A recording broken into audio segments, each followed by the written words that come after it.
So here's the big question. You're interested in value investing and valuing and evaluating businesses on a deep level, but you don't know how, even after researching for hours, probably dozens of hours, hundreds of hours on the internet, and because nobody else shows you how to do it.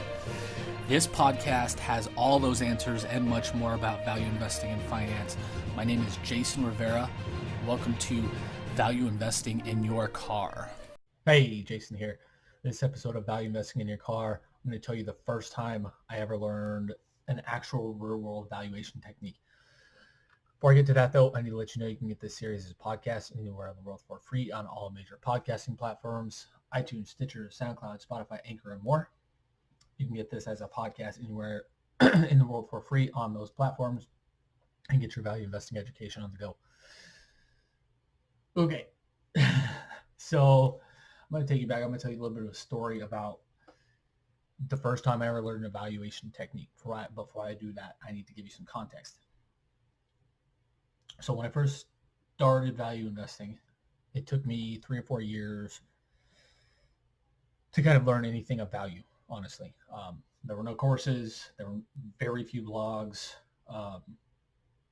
There were books, but they were like The Intelligent Investor and Security Analysis, which talk to you, or back then, every single resource tells you that you need to value a stock, but nobody ever shows you how to do it. So it took me 3 or 4 years to kind of get confident enough in my abilities that I actually knew what I was doing. And this was after a major breakdown and Mr. Market kicking my ass and show me a 50% loss the first time I ever invested real world money. So I'll link to that story below. But after that, I kind of sat down and looked at what I was doing and figured out, pretty much made the decision. I'm not sure if it's clipping on your end, but it's clipping on my end, so I apologize for that if it is. Kind of came to the decision that I needed to either give up investing completely, or I needed to pretty much dedicate myself to it and stop making excuses and go for 100%. I chose the latter, obviously, because I'm still on that path now 9-10 years later. Here talking to you today about value investing in finance and education. So 3 or 4 years into my journey, I, at best, had a cursory knowledge and very basic knowledge of terms, terminology, all that kind of stuff. Because, again, I talked about this in the video below, that literally the first 3 or 4 years I wasted, not just because nobody tells you how to do anything, but also because I was studying the wrong stuff, and I was going too fast, and I wasn't retaining the information. So I had to go back over and over the information to try to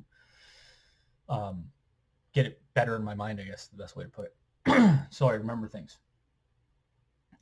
About this time where I kind of dedicated myself to learning value investing, Aswath Damodaran, I think is how you pronounce his name. He's a professor of valuation and value investing up in NYU Stern, I believe is the name of the college.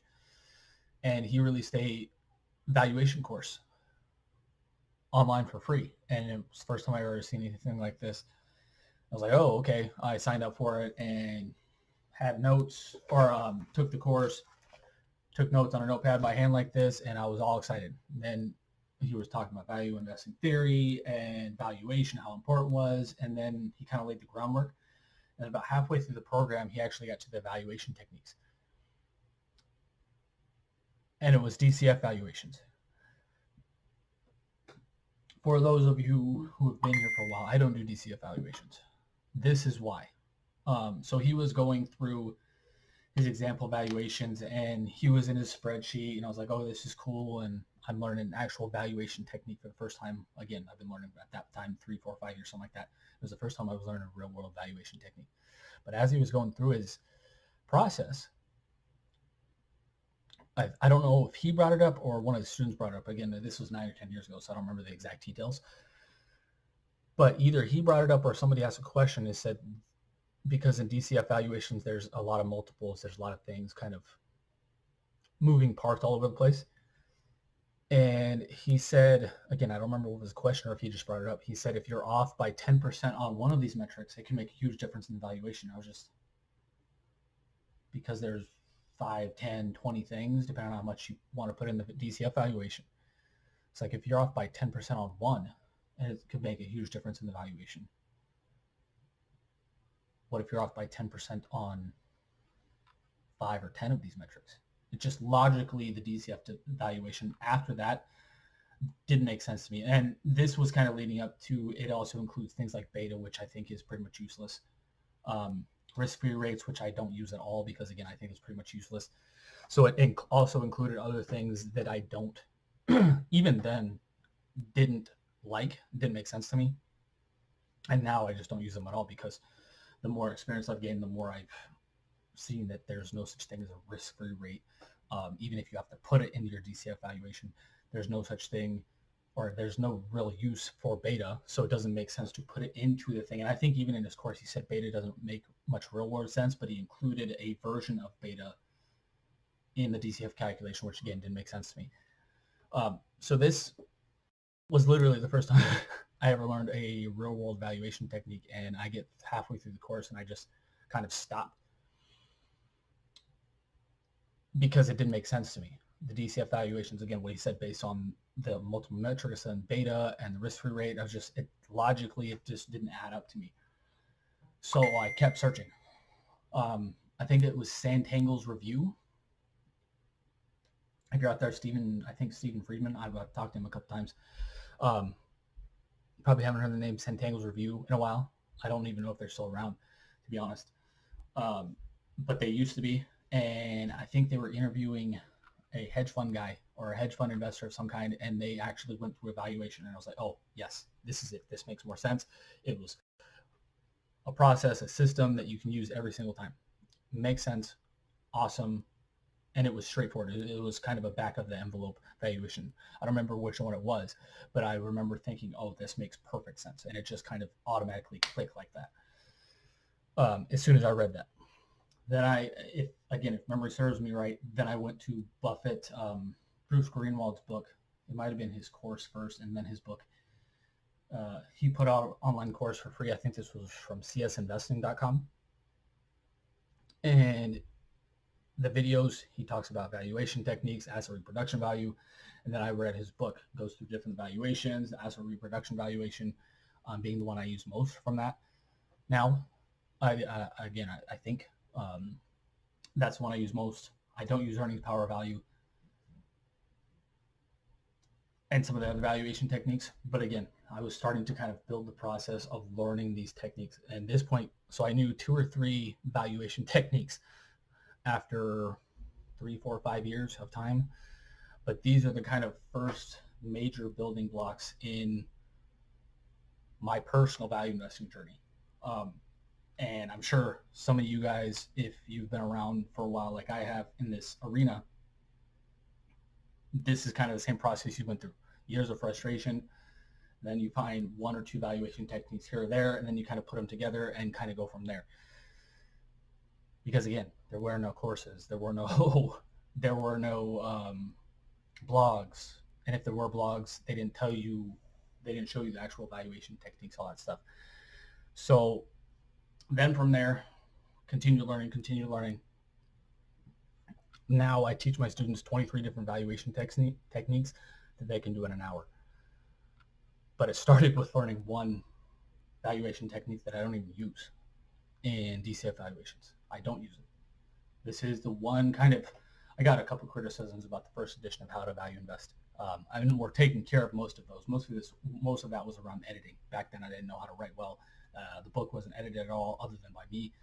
So we're taking care of most of those issues from the first book and the second edition of the book. The one other criticism I got is I don't talk about DCF valuation. And I said to everybody who kind of told me that, I don't do DCF valuations. I just don't, because they don't logically make sense to me. So, but there's at least 23 different other ways to value a stock that I teach students. And I show them how to do this within an hour. I've got training videos with students where I show them how to do 23 different valuation techniques in about an hour and a half time frame. So, but again, that all started with learning one that I don't even use. and then taking step by step slowly. And it's taken me, again, it took me probably 10 years to learn all those valuation techniques. Now I'm teaching them to students in an hour and a half. And I'd love to teach you some too in our masterclass. A link for that will be below, but you learn in that how to value a stock or how to find, value, and evaluate a stock from beginning to end in our masterclass. And including in that, you'll learn the different valuation techniques. The reason I want to share this today is because even if I said earlier, if you've been at this for a while, you've probably had the same process. If you haven't started and or you just want to start, or you've just kind of begun and you're kind of frustrated and lost and overwhelmed, I'd love to help. That's why I make these videos every day. That's why I post on the blog every day. That's why we have the books, the podcasts, the courses, all this stuff. We want to help as many people as possible. Again, the main reason I wrote the book, the main reason I built the courses, the main reason I've written both the books, built the multiple courses, all this is because it took me literally years to learn what I know. And I didn't have anybody to help me. I didn't have any mentors, anything like that. Again, very few books, very few blogs, all that stuff. And I want to help people avoid the literal years of wasted time and frustration. So if that sounds like you, I'd love to help you in our masterclass. Again, link for that will be below. If that's not you right now, I understand. And I'd love to help you in any other way. That's why 99% of our content is free.